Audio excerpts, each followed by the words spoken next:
up, fish tank people? FishTankTV.com, Dustin's Fish Tanks, bringing it to you on a Friday. Got to be a little bit quiet because both the girls are upstairs sleeping, but having a good time. Crushed it all week long. Found out some of the people from work are watching us. And if you're watching this while you're at work, get a life. Go do something. Don't you have something to do? Don't you have a phone system to install? Anyway, here's what's going on. I want to show you what's up. My man Zach, who ordered a nice fat order off of Aquatic Jungles, asked me how to propagate Amazon swords when they have runners. So here's what's going on. I got 1, 2, 3, 4, 5, 6, 7 different little leaflets off an Amazon sword mother that I've got. And here's how I like to do it. And look, there's no exact science to this. I'm just going to tell you how I do it. For me, it's all about when there's a little bit of root growth there. So like this root growth right here, roots are how plants eat. So I use dirt, so I want to make sure that they can eat the dirt. So what I do is I wait till they've grown. So this is more than enough root growth to really plant one down in the bottom of a tank. This one right here is actually it's bigger, but the roots aren't as big, but I will still use this. And what I've done is I've just cut the stem, and I don't know if the plant can actually absorb through that stem or if it has to just go through that root right there, but I would go ahead and plant it. And this one right here, that little runner I'm going to leave there. If you don't see nice runners with like roots, like you could plant that if you were desperate, but I suggest letting them kind of grow and just really develop some nice roots as they're connected to the mother plant. But here's how you do it. I'm gonna try to do this with one hand. This is gonna be tough, but here's what we do. We just take it and grab it down like this, and just take the end and just kind of let it guide it down in there, just like that, and just tuck it down in there. And I don't have a problem with having a little bit of gravel over the actual like leaves and kind of like, you know, in the stem a little bit, because it just makes sure it's down there.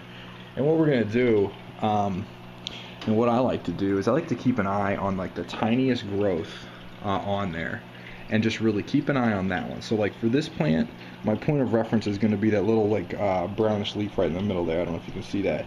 And I've been doing it on this tank, particularly because this tank's lights are so freaking badass.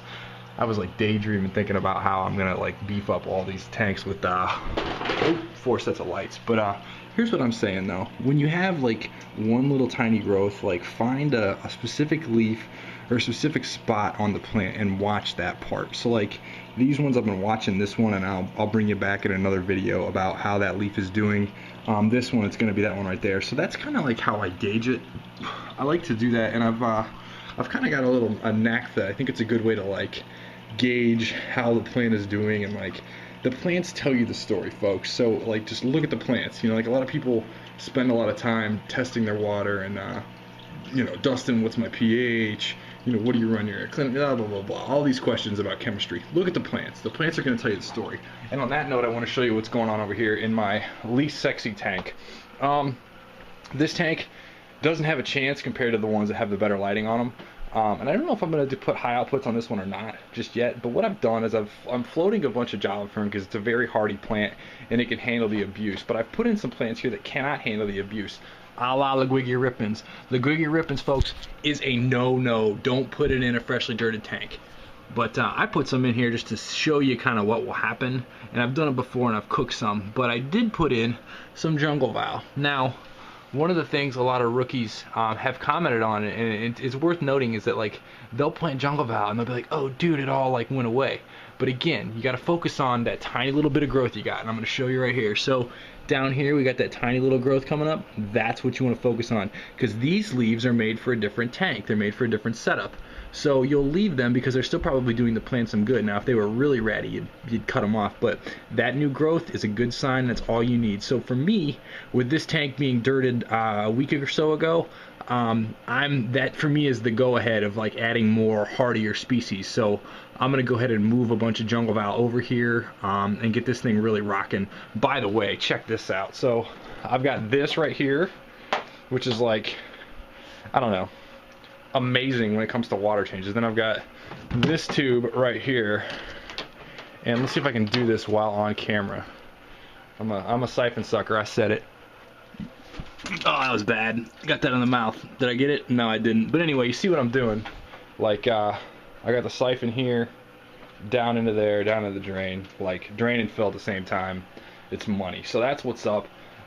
Dirt in the tank, go slow, do your water changes. I'm going to do another one I may not need to. Also, something to look out too with the dirty tank is the duckweed.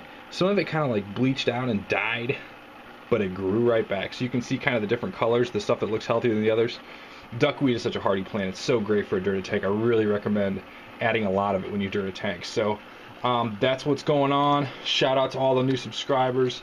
And I gotta say one more thing. I gotta say rest in peace to the original Fish Tank TV laptop. I'm gonna miss you, Gateway. $1,500 5 years ago when I was pissing money during the mortgage boom. She finally died. A lot of memories, putting a lot of videos up. Videos basically, 1 through 400 were done on that machine. So a moment of silence for my boy. But I replaced her with a fat HP for like $600, so that's it. So that's what's up. Yeah, got some Species Sunday for you this weekend as well. Later.